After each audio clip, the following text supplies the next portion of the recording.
ونستغفره ونعوذ بالله من شرور أنفسنا ومن سيئات أعمالنا من يهده الله فلا مضل له ومن يضلل فلا هادي له وأشهد أن لا إله إلا الله وحده لا شريك له وأشهد أن محمدا عبده ورسوله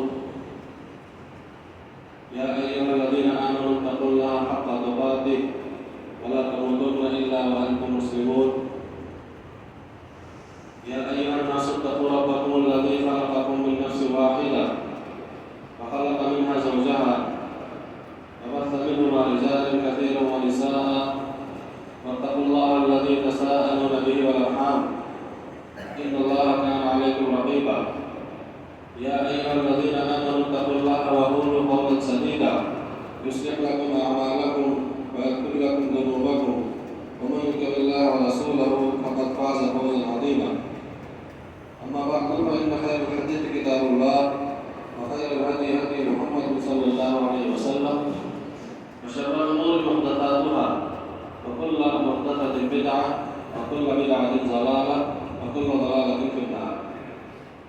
أعوذ بالله من الشيطان الرجيم. بسم الله الرحمن الرحيم. يا أيها الناس قد جاءتكم موعظة من ربكم وشفاء لما في الصدور وهدى ورحمة للمؤمنين.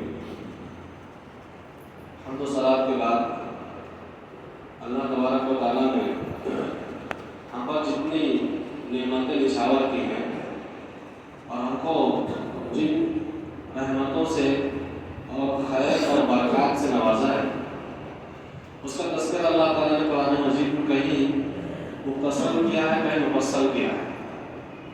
اگر آپ اس کی تفصیل جاننا چاہیں تو سورہ رحمان کی تلاوت کریں ترجمے کے ساتھ تفسیر کے ساتھ جس میں اللہ تعالیٰ نے بہت سی نعمتوں کا ذکر کیا ہے اور نعمتوں کے آغاز میں ذکر کے آغاز میں سورۃ کریمہ کی ابتدا میں کہا گیا الرحمن علم القرآن. اللہ تعالیٰ کے بہت ہی عظیم الشان نام سے اس سورت کی ابتدا کی گئی کہ وہ رحمان ہے، رحم کرنے والا ہے، مہربانی، شفقت سب معنی اس میں آ گیا. اور علم القرآن اس نے قرآن کو سکھایا. خلق الانسان انسان کو پیدا کیا. علمہ البیان اور اس کو بیان سکھایا. یہاں پر نعمتوں کا آغاز ہو رہا ہے تو نعمتوں کے آغاز میں اللہ تعالیٰ نے اپنی رحمت کے سلسلے میں سب سے پہلی جو چیز بیان کی ہے وہ قرآن مجید کی نعمت ہے. اس سے اہل علم نے یہ استدلال کیا ہے کہ جو نعمتیں دنیا میں ہم کو ملی ہیں اور جو ملنے والی ہیں ان تمام نعمتوں میں سب سے افضل نعمت قرآن ہے.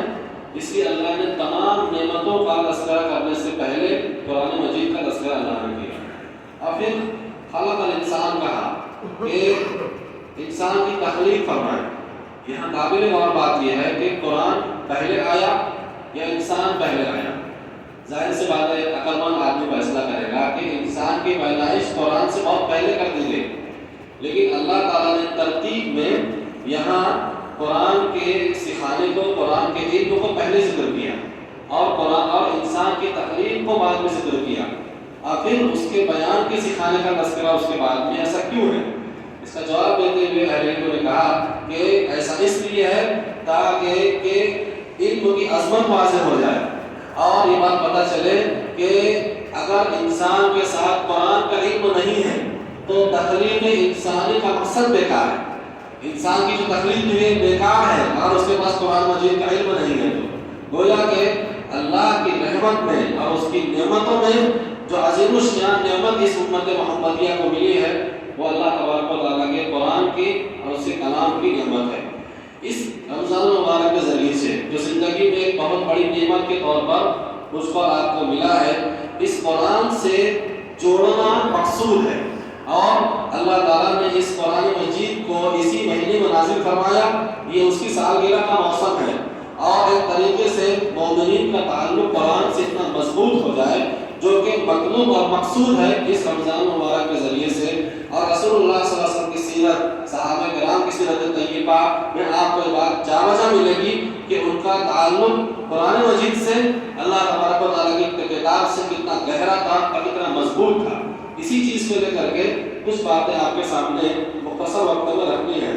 سب سے پہلی بات یہ ہے کہ اللہ تبارک و تعالیٰ نے انسان کو اخروی اعتبار سے اور دنیاوی اعتبار سے جو چند بڑی چیزیں دیتا ہے، جن میں سب سے پہلی چیز ہے اللہ تبارک و تعالیٰ کی رضا، اور دوسری چیز ہے اس کی جانب سے ملنے والا بے پایا اجر و ثواب، اور تیسری چیز ہے اس کی رضا، اس کی ناراضگی سے بچاؤ، اور چوتھی چیز ہے اس کے عذاب سے نجات۔ اگر یہ چار بڑی چیزیں اگر آدمی دنیا اور آخرت میں حاصل کرنا چاہتا ہے، جو پورے رمضان کے پورے روزوں کا، لیلۃ القدر کی عبادت کا اور قرآن مجید سے اپنے تعلق کو مضبوط کرنے کا جو مقصود و مطلوب ہے، پوری زندگی میں آدمی نمازیں پڑھ رہا ہے، روزے رکھ رہا ہے، حج کر رہا ہے، عمرے کر رہا ہے، دیگر نیکیاں کر رہا ہے، صدقہ و خیرات کرتا ہے، دعا و مناجات کرتا ہے، دوسرے مسلمان بھائیوں کا تعاون کرتا ہے، اور اپنے آپ کے بارے میں کوشش کرتا ہے کہ وہ اللہ تعالیٰ سے قریب ہو سکے، تو اس کے مقاصد میں کیا ہوتے ہیں کہ اس کے چار چیزیں حاصل ہو جائیں۔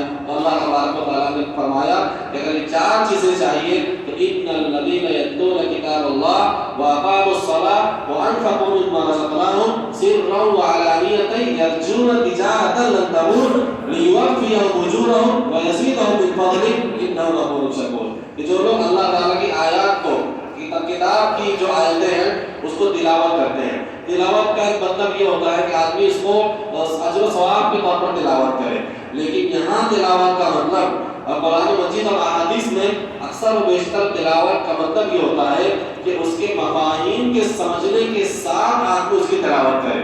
ان الذین یتلون کتاب اللہ، جو لوگ اللہ تعالیٰ کی آیات کی تلاوت کرتے ہیں۔ سورہ بقرہ میں کہا گیا الذین آتیناہم الکتاب یتلونہ حق تلاوتہ، کہ جو لوگ اللہ تعالیٰ کی آیات کو اس کے حق کے ساتھ تلاوت کرتے ہیں۔ حق کے ساتھ تلاوت میں کئی باتوں میں یہ دو باتوں بنیادی طور پہ شامل ہے کہ آدمی تلاوت کرے، اس کی تفہیم کے ساتھ کرے کہ کیا حکم اللہ تعالیٰ ہمیں دے رہا ہے، کس چیز سے منع کر رہا ہے، کیا بات بیان کی جا رہی ہے، وہ ہماری سمجھ میں آنی چاہیے۔ تو جو لوگ تلاوت کو اس کے حق کے ساتھ میں کرتے ہیں اللہ تعالیٰ کی کتاب کی تلاوت کو، اور وہ اقاموا الصلاۃ، نماز کو تسلسل کے ساتھ اور دعاؤں کے ساتھ قائم کرتے ہیں، جیسا اللہ نے فرض کیا ہے، اس کے اوقات کی رعایت، خشوع کی رعایت، سنت نبوی کی رعایت، اور جو اس میں ارکان کی ادائیگی میں جو رعایت ہونی چاہیے، ان تمام تر رعایتوں کے ساتھ وہ نماز کو قائم کرتے ہیں۔ وَأَنفَقُوا مِمَّا رَزَقْنَاهُمْ، جو کچھ اللہ نے ان کو دیا ہے اس میں خرچ کرتے ہیں۔ زکوٰۃ فرض ہے، زکوٰۃ کو خرچ کر رہے ہیں، اور مالی اعتبار سے جو نفلی صدقات ہوتے ہیں وہ اللہ تعالیٰ کے راستے میں خرچ کرتے ہیں، سرًا وعلانیۃ، ڈھکے چھپے اور اعلانیہ، جہاں جیسی مصلحت ہو اس مناسبت سے خرچ کرتے ہیں۔ اگر چھپا کے دینا ضروری ہے چھپا کر دیتے ہیں، کہیں اگر کوئی مقصد ہے کہ اعلانیہ دینے سے لوگوں کو ترغیب ملے گی، لوگوں کو فائدہ ملے گا، یہ چیز نفع بخش ہوگی، تو اس کی گنجائش رکھی گئی۔ سرًا وعلانیۃ، ڈھکے چھپے اور اعلانیہ، اللہ تعالیٰ کے راستے میں کیا کرتے ہیں، اپنے مالوں میں سے خرچ کرتے ہیں۔ یرجون تجارۃ لن تبور، تو یہ جو لوگ ہیں جو نمازیں پڑھ رہے ہیں، تلاوت کر رہے ہیں اور اپنے مالوں کو صدقہ دے رہے ہیں، خیرات کر رہے ہیں، ایسی تجارت کے امیدوار ہیں جو کبھی کساد کا شکار نہیں ہوگی۔ پہلی بات یہ کہ یرجون میں اخلاص کی طرف اشارہ ہے کہ وہ جو کام کر رہے ہیں ان کا اخلاص، ان کی نیت واضح ہے، اس میں کسی طرح کا کوئی بگاڑ نہیں ہے، کوئی فساد نہیں ہے، بلکہ وہ اس تلاوت اور ان اعمال صالحہ کے ذریعے سے اللہ تعالیٰ ہی کی جانب متوجہ ہیں اور اسی کی جانب لپک رہے ہیں اور اجر و ثواب چاہتے ہیں۔ یرجون تجارۃ لن تبور، ایسا اجر، ایسا ثواب اور ایسی تجارت جو کبھی کساد کا شکار نہیں ہوگی۔ ہم لوگ کاروبار کرتے ہیں، اس میں ڈر لگا ہوتا ہے کہ پتہ نہیں ہمیں اس میں فائدہ ہوگا یا نقصان ہوگا، فائدہ بھی ہوتا ہے نقصان بھی ہوتا ہے، لیکن جو ہم تجارت اس قرآن کی تلاوت کے ذریعے سے، نماز کے ذریعے سے کر رہے ہیں، اللہ تعالیٰ یہ وعدہ کر رہا ہے کہ یہ ایسی تجارت ہے جس میں کسی طرح کا کوئی نقصان نہیں ہے، کوئی کبھی اس میں آنے والی نہیں ہے، کوئی فساد آنے والا نہیں ہے۔ لیوفیہم اجورہم ویزیدہم من فضلہ، بلکہ معاملہ یہ ہے کہ اللہ تعالیٰ یہ چاہتا ہے کہ تم ان کو اجر دے، ان تلاوت کرنے والوں کو کیا دے، اجر دے، ویزیدہم من فضلہ، اپنے فضل سے مزید بڑھا کر دے۔ ہم جو تلاوت کرتے ہیں، جو نمازیں پڑھ رہے ہیں، صدقات دے رہے ہیں، اس میں کمی ہے، اس میں نقائص ہے اور اس میں کمیاں ہیں، اور جس طریقے سے عبادت کے تقاضے پورے ہونے چاہیے وہ سارے تقاضے ہم پورے نہیں کر پاتے، لیکن ان نقائص اور ان تقاضوں کے باوجود اللہ تعالیٰ تم کو پورا بدلہ دے گا، بلکہ پورا بدلہ نہیں، بدلے کے علاوہ جو اللہ کا فضل و کرم ہے، جو اس کے نیک بندوں پر وہ نچھاور کرتا ہے، نوازتا ہے بندوں کو، اللہ تعالیٰ تمہارے اعمال سے بڑھ کر اپنے فضل خاص سے تم کو اور عطا فرمائے گا۔ کیوں عطا کرے گا؟ انہ غفور شکور، اس لیے کہ وہ گناہوں کو معاف کرنے والا اور نیکیوں کی قدردانی کرنے والا ہے۔ اللہ تعالیٰ کا معاف کرنا اور اس کا نیکی کی قدردانی کرنا اس انداز کا کن بندوں کے لیے ہوگا جو لوگ قرآن کی تلاوت تسلسل کے ساتھ نماز کی ادائیگی اور مال کے حق کو ادا کرتے ہیں۔ اس کی تشریح کرتے ہوئے جو بات میں نے بیان کی کہ 4 چیزیں اللہ تعالیٰ دے گا، تو یہاں پر جو کہا گیا کہ ان کو ان کا رب اجر دے گا، ان کو ثواب دے گا، تو یہاں تجارت اور اجر سے کیا مراد ہے؟ تو تجارت اور اجر سے مراد رب العالمین کی رضامندی ملے گی، اور دوسرے اس کی بے پایا رحمت اور اس کا ثواب ان کو ملے گا جو ہمارے رمضان کا مقصود ہے، اور تیسری چیز اس کی ناراضگی سے پناہ ملے گی، اور چوتھی چیز ہے اس کے عذاب سے نجات ملے گی۔ دنیا کی زندگی میں اگر آدمی کو اللہ تعالیٰ کی رحمت مل جائے، اس کی رضامندی کا پروانہ مل جائے، تو پھر کسی کی طاقت نہیں ہے، کسی کے اندر طاقت نہیں ہے کہ مسلمانوں کی طرف نگاہ اٹھا کر دیکھ سکے۔ اور اگر ایک انسان کو اللہ کی رضامندی کا پروانہ مل جاتا ہے، اس کی زندگی تبدیل ہو جاتی ہے، شبہات ہوں، شہوات ہوں، دلوں کی بیماریاں ہوں، اور اعمال کی جو بیماریاں برائیاں ہیں یہ انسان کے قریب پھٹکتی نہیں ہے۔ اور اگر انسان کو اللہ کی رضامندی مل جائے، عذاب سے نجات کا پروانہ مل جائے، اور اس کو ایک طریقے سے اللہ کی رضامندی نصیب ہو جائے، اس سے بڑی سعادت کی بات کیا ہو سکتی ہے۔ تو ایک طریقے سے اس آیت کریمہ میں ہمیں ترغیب دی گئی کہ ہم اس رمضان کے ذریعے سے جو اللہ کی بہت بڑی نعمت ہے، اپنے تعلق کو قرآن سے بے انتہا مضبوط کریں۔ اور آپ دیکھیں گے کہ میں نے کچھ آیتیں نوٹ کی ہیں، لیکن اس سے پہلے بیان کروں کہ اللہ تبارک و تعالیٰ نے اس قرآن مجید کو نازل کیا ہے، تو قرآن مجید کا موضوع انسان کو بنایا۔ ہمارے یہاں کیا مشہور ہوتا ہے کہ قرآن کو ترجمے کے ساتھ تفسیر کے ساتھ پڑھنے کے لیے اتنے علم چاہیے، اتنے علوم چاہیے، اس کا کام مطلب یہ علماء کا کام ہے، عام لوگوں کا کام نہیں ہے۔ ایک طریقے سے قرآن سے قریب کرنے کی بجائے لوگ قرآن سے دور کرنے کی کوشش کرتے ہیں، جبکہ قریب کرنا چاہیے۔ آپ دیکھیے گا میں نے کہا کہ قرآن مجید کا جو موضوع ہے وہ انسان ہے۔ اللہ نے فرمایا لقد خلقنا الانسان فی احسن تقویم، انسان کی تخلیق کی گئی سب سے اچھے سانچے میں اس کا ذکر کیا گیا۔ جب تخلیق ہو گئی تو کہا کہ ایک قرآ بسم ربک الذی خلق، پڑھیے اپنے رب کے نام سے پڑھیے۔ کیا پڑھیے؟ انا انزلناہ فی لیلۃ القدر پڑھیے کہ ہم نے لیلۃ القدر کو جو نازل کیا ہے اس کو پڑھیا۔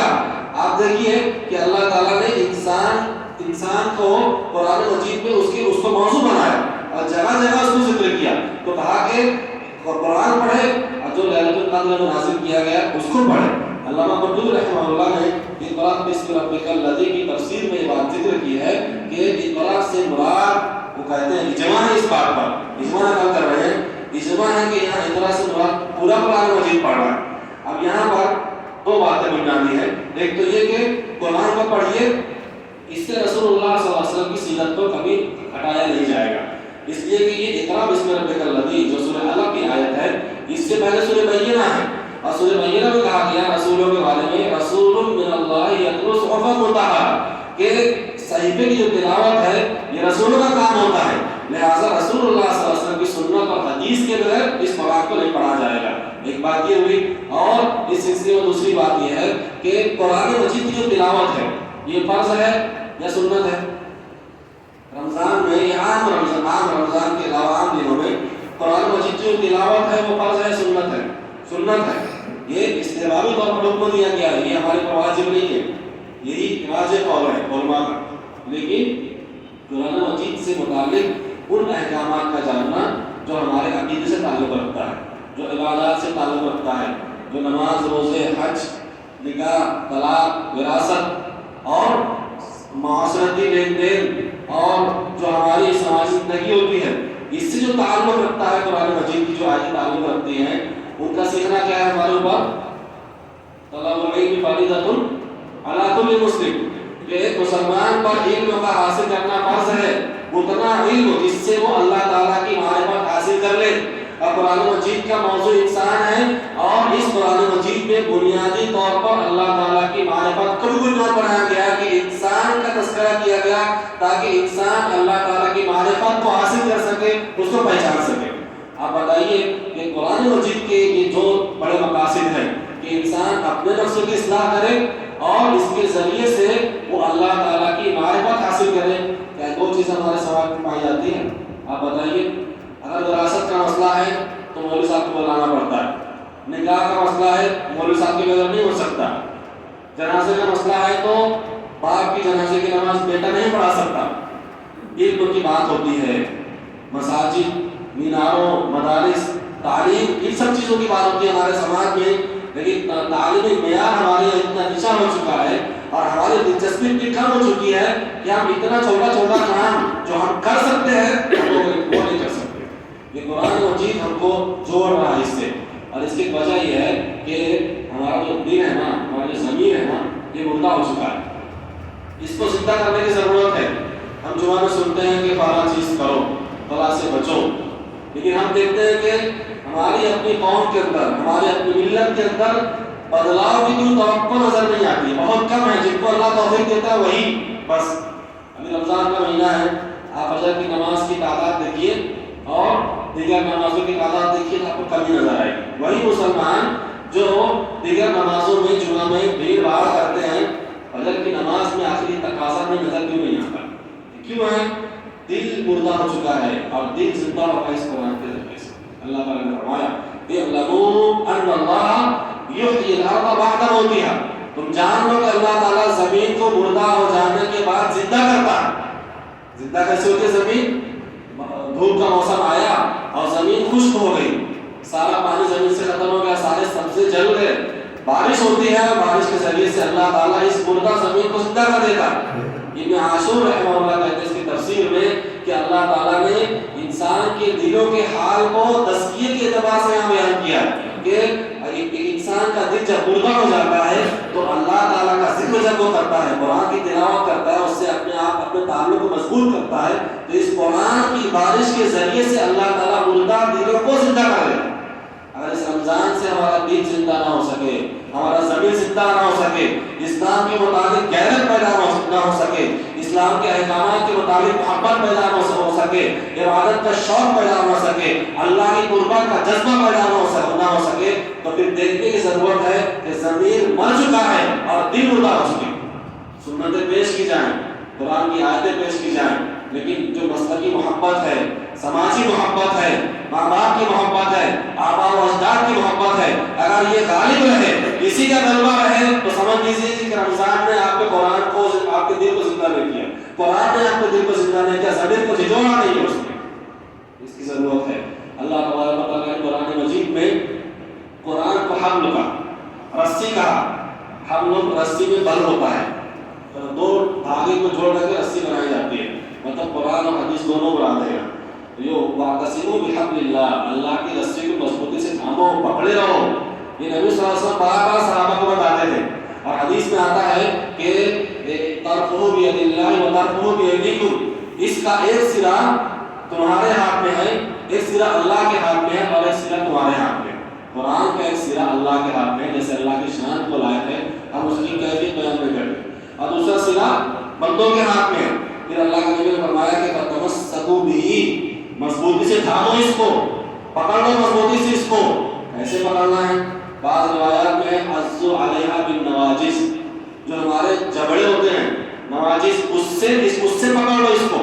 ٹھیک ہے، ظاہری طور پر پکڑنا مراد نہیں، بلکہ اس سے مراد یہ ہے کہ پکڑنے میں، اس کی سمجھ میں، اس کی تفہیم میں، اس کے عمل میں اتنی مضبوطی آ جائے کہ ہر فعل اور ہر قول میں ہم قرآن و حدیث کو مضبوطی سے پکڑنے والے بنے. تو اس کو مضبوطی سے پکڑ لو. جب پکڑ لو گے لن تہلکوا ولن تضلوا بعدہ ابدا، اس کے تھام لینے کے بعد دنیا کا کوئی شبہ، دنیا کا کوئی شک اور دنیا کی کوئی مصیبت تم کو راہ حق سے منحرف نہیں کر سکتی. یہ اللہ تبارک و تعالیٰ کا وعدہ ہے جو اس نے اپنے رسول کے ذریعے سے کیا. یہ دونوں الگ نہیں ہوں گے، قرآن و حدیث. یہاں تک کہ حوض کوثر پر آ جائے، اتنی بڑی بات کی گئی ہے. دیکھو تو کہا گیا قرآن کو اگر مضبوطی سے تھامو گے، حبل کو تھامو گے دنیا میں، تو ضمانت ہے رسول کی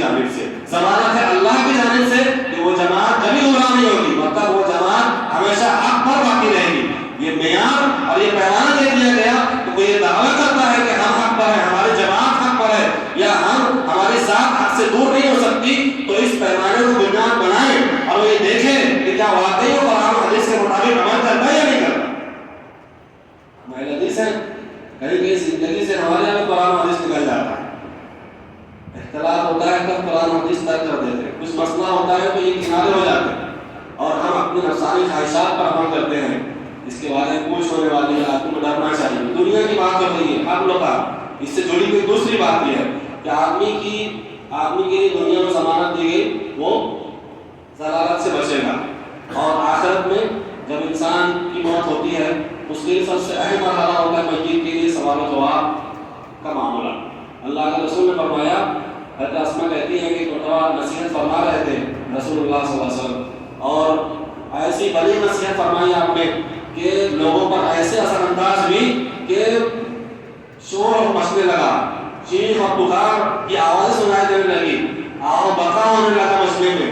اتنا لوگ رو رہے تھے, لوگوں کے رونے اور چیخنے کی آوازوں کی وجہ سے میں یہ سن نہ سکی کہ نبی صلی اللہ علیہ وسلم نے آخر میں کیا کہا. میں پیچھے تھی تو میں نے اپنے بازو والے سامنے والے شخص سے کہا کہ اللہ کے رسول صلی اللہ علیہ وسلم نے آخر میں کیا بات بیان کی. ممکن ہے کہ بات معاملہ پردے کے حکم کے نزول کے پہلے کا. تو اس آدمی نے یہ کہا کہ اللہ کے رسول صلی اللہ علیہ وسلم نے آخر میں بات بیان کی, تم اپنی قبروں میں فتنہ دجال کی طرح یا قریب اسی طرح آزمائے جاؤ. دجال کا فتنہ حدیث میں کہا گیا کہ امت کا سب سے بڑا فتنہ ہے. ہر نماز میں کوئی نماز ایسی نہیں تھی جس میں اللہ کے رسول نے دجال کے فتنے سے پناہ نہ مانگی. ہر نماز میں عذاب قبر سے پناہ مانگی, دجال کے فتنے سے پناہ مانگی, کہا دجال کے فتنے کی طرح تم قبر میں آزمائے جاؤ. کتنا خطرناک معاملہ ہے, قبر میں رکھا گیا, مٹی کے نیچے دب گیا آدمی, سب غیبی چیزیں ہیں, سب چھوڑ کے چلے گئے. حدیث میں آتا ہے کہ مردہ جوتوں کی چاپ ہو سکتا ہے. دفنا کے لوگ جا رہے ہیں تو جب چلتے ہیں ممکن ہے کہ اس کی چاپ ہم بھی سنتے ہوں زندہ ہونے کے بعد, لیکن اللہ تعالیٰ اس کی چاپ کو سنواتا ہے. ایسے مردے سنتے نہیں ہیں, یہ ایک خاص حیت ہوتی ہے, خاص حالت ہوتی ہے کہ سنوایا جاتا ہے. اب مردہ سن رہا ہے اس کی چاپ کو, کیوں سنتا ہے؟ حکمت بیان کی گئی کہ دیکھ جن کے لیے تو بہت کچھ کرتا تھا آج سب چھوڑ کے تیرے کو جا رہے, مال بھی چلا گیا, اولاد بھی چلی گئی, رشتے دار بھی چلے گئے, سب کچھ چلا گیا, عمل داخل ہو گیا. اب اسی بنیاد کے سوالات کے جوابات دے گئے. اب سوال ہوا ماں رب, جواب دیا ربی اللہ. سوال ہوا ماں دین, جواب دیا دینی الاسلام. سوال ہوا کہ رسول اللہ صلی اللہ علیہ وسلم کون ہے, جواب دے دیا. اب تینوں سوالات کے جوابات ہو گئے. فرشتہ چوتھا سوال کرتا ہے. قبر میں سوالات تین ہی ہیں, لیکن چوتھا تین کے بعد ایک آدمی سے جو کامیاب ہوتا ہے. کہا کہ تجھ کو ان سوالات کے جوابات کیسے معلوم ہوئے؟ ہم یہاں رٹ لیں, کاغذ پر لکھ لیجیے, رٹ لیجیے, جواب دے دیں گے نہیں دیں گے. اس لیے کہ یہ انسان کا وہاں عمل بولے گا. وہ یہی جواب دیتی ہے قرأت کتاب اللہ فآمنت بہ وصدقت. میں نے اللہ کی کتاب پڑھی, اس پر ایمان لایا اور اس کی تصدیق کی. گویا کہ تلاوت قرآن, اس پر عمل, اس کی تصدیق, اس پر ایمان, اس سے اپنے تعلق کو جوڑے رکھنا, یہ ایک مسلمان کے سب سے بڑے فتنے کی آزمائش میں ثابت قدمی کا سبب اور ذریعہ بن گیا. قبر میں سوالات کے جوابات دے دیا اس نے. دنیا کی کامیابی چاہیے قرآن سے جڑیے, آخرت کی کامیابی چاہیے قرآن سے جڑیے.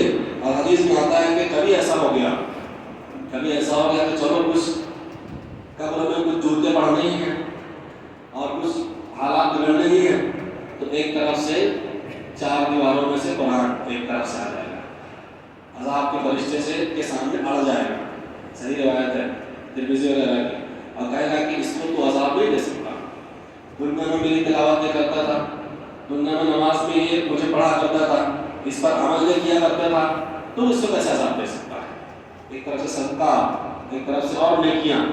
دیکھیے قرآن آڑ ہوئیں گے عذاب قبر سے. ہے کسی میں اتنی طاقت کہ اپنے آپ کو عذاب سے بچا لے گا؟ اس قرآن کو اللہ تعالیٰ نے, اس قرآن میں اللہ نے تاثیر رکھی ہے کہ آخرت میں کھڑے ہوں گے تو فضائے اکبر کا معاملہ ہے, حساب و کتاب کا معاملہ ہے, سب لوگ پریشان ہیں. ایسا پسینے کی ایسی ندیاں اور سورج کی ایسی گرمی کہ اس میں اگر کشتیاں چلائے جانے کی کوشش کی جائے تو کشتیاں چلنے لگی, اتنا پسینہ ملانے محسوس ہوگا. پریشانی کی حالت ایسی ہوگی کہ کوئی کسی کا پرسان حال نہیں ہوگا. ننگے کھڑے ہو کے عائشہ نے پوچھا اللہ کے جب پڑھانا ہوں گے ایک غیرت مند خاتون کا سوال کیا ہوگا؟ بھی پردہ ہونا چاہیے نا. تو جب سب لوگ بڑھانا ہوں گے سوال و جواب کا معاملہ ہوگا تو یہ جو مرد عورت سب اکٹھا ہوں گے اللہ کے رسول تو کوئی کسی کی طرف دیکھے گا نہیں. تو اللہ کے رسول نے جملہ کہا تنہائی میں بیٹھ کے کبھی سوچئے اس پر اور آنکھوں سے آنسو بہائیے اور اس موبائل سے اپنے تعلق کو ذرا کم کیجیے تب دل نرم ہوگا آپ کا. کہا کہ عائشہ اس دن کی سختی کا معاملہ ایسا ہوگا کہ ننگے ہونے کے باوجود بھی برہنہ ہونے کے باوجود بھی کسی مرد کو کسی عورت کی طرف دیکھنے کی ضرورت نہیں ہوگی, کسی عورت کو مرد کی طرف دیکھنے کی ضرورت نہیں ہوگی. آدمی اپنے اتنا پریشان ہو جائے گا کہ اس کو اس کی مصیبت سے نجات ملے. کیا کون بازو میں کھڑا ہے, کون رشتے دار ہے, کون بیگانہ ہے, کون دوست ہے, کون پڑوسی ہے, اس سے کوئی مطلب نہیں ہوگا. وَتَقَطَّعَتْ بِهُمُ الْأَسْبَابُ کا اس دن ہم سارے تعلقات کو ختم کر دیں گے, سارے تعلقات کو کاٹ کر رکھ دیں گے.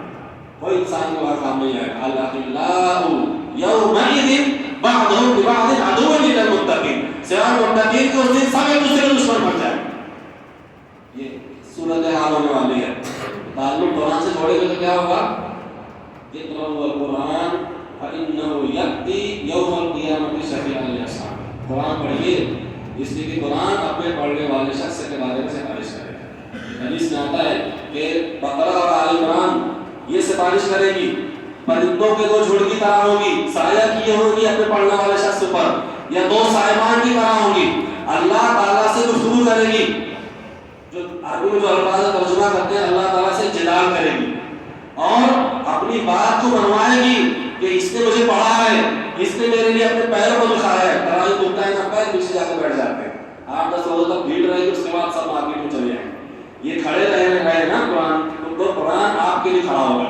آپ تراویح میں قرآن کے لیے کھڑے ہیں, قرآن آپ کے لیے کھڑا ہوگا. اور ایسے وقت موقع پہ کھڑا ہوگا جب اللہ تعالیٰ فرماتا ہے لا يتكلمون الا من اذن له الرحمن کہ اس دن رحمان کی اذن کے بغیر کوئی اللہ تعالیٰ سے کلام بھی نہیں کر سکتا.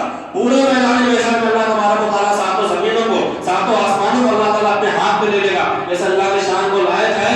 اور اللہ تعالیٰ کہے گا اینا جبارون اینا متکبرون, کہاں ہے دنیا کے بادشاہ, کہاں ہے دنیا میں تکبر کرنے والے لوگ. پورے میدان محشر میں پرندے کو پر مارنے کی گنجائش نہیں ہو.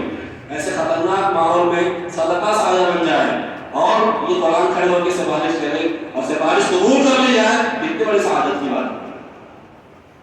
تو اس سے اپنے تعلق مضبوط کرنے کی ضرورت ہے. اور یہ باتیں تھیں اللہ تبارک و تعالیٰ نے قرآن مجید میں قرآن کو کہا ہدی للناس, شہر رمضان الذی انزل فیہ القرآن ہدی للناس. رمضان میں قرآن کو نازل کیا جو لوگوں کے لیے ہدایت ہے. لوگ موضوع ہے قرآن کا. قرآن میں ماضی کا تذکرہ ہے کہ دیکھو زمین میں سیر کرو اور غور کرو کہ ہم نے جھٹلانے والی قوموں کا کیا انجام کیا. آج کو دیکھو, قوم سمود کو دیکھو, قوم لوط کو دیکھو, اور اقوام کو دیکھو کہ ان کی بستیوں کو ہم نے کیسے اجاڑ کے رکھ دیا. یہ اجاڑ کے رکھا اس لیے کہ رسولوں کی تعلیمات کی نافرمانی کرنے والے لوگ تھے. یہ ماضی ہے. حال ذکر کرتا ہے قرآن مجید کہ حال جب پڑھ رہے ہیں قرآن مجید تو تمہارا حال یہ ہے کہ تم اپنی زندگی کو کس طرح سنوار سکتے ہو, کیسے اپنے آپ کو کامیاب بنا سکتے ہو. یہ قرآن آپ کے حال کو بیان کرتا ہے. مستقبل کا تذکرہ کرتا ہے کہ جب قیامت کے معاملات ہوں گے اور حاضری ہوگی قیامت کے دن تو اس نامہ اعمال کو کتابوں کی شکل میں دے دیا جائے گا, صحیفے کی شکل میں دے دیا جائے گا. کہا جائے گا اقرأ کتابک کفیٰ بنفسک اليوم علیک حسیبا. پڑھیے اپنے نامہ اعمال کو, اپنی کتاب کو پڑھیے. آج کے دن حساب لینے کے لیے ہم کافی ہیں. یہ نامہ اعمال نگاہوں تک پھیلا ہوگا. آدمی نامہ اعمال کے ساتھ فرشتوں کے ساتھ اللہ تبارک و تعالیٰ کے جلال میں حاضر ہوگا. پیشی کتنی خطرناک ہے. تو وہاں پر آپ دیکھیے ایک مثال دینا چاہتا تھا. یہ ہو گیا کہ ماضی, حال اور مستقبل. اب قرآن مجید کا ایک معاملہ یہ ہے, ایک عربی جو شاعر ہے اس کے شعر کی تشریح کروں. فارسی شاعر ہے, فارسی کو جانتے نہیں ہیں.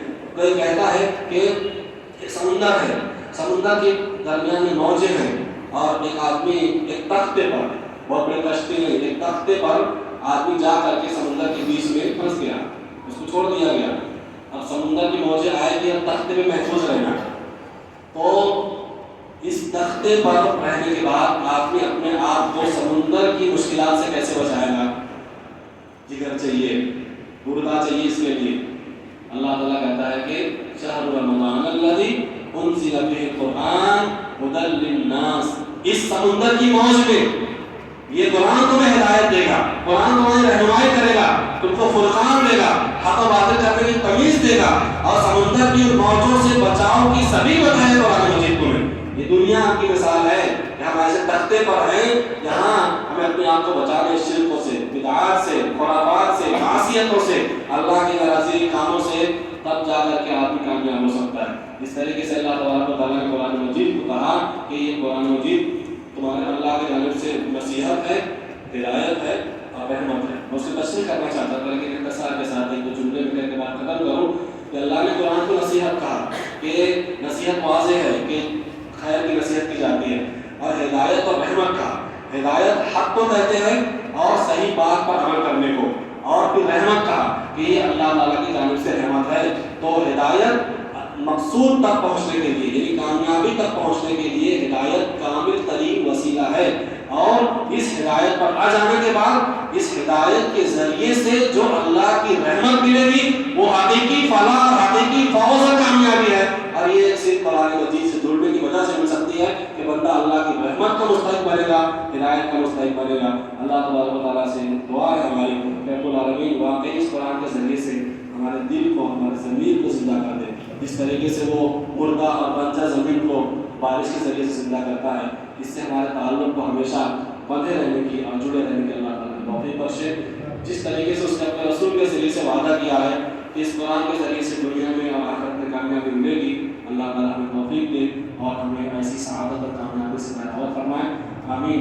اللهم اغفر لنا وللمؤمنين والمؤمنات والمسلمين والمسلمات الأحياء منهم والأموات رب ارحمهما كما ربياني صغيرا. ربنا آتنا في الدنيا حسنة وفي الآخرة حسنة وقنا عذاب النار. ربنا تقبل منا إنك أنت السميع العليم وتب علينا إنك أنت التواب الرحيم. وصلى الله على نبينا محمد وعلى آله وصحبه أجمعين وآخر دعوانا الحمد لله.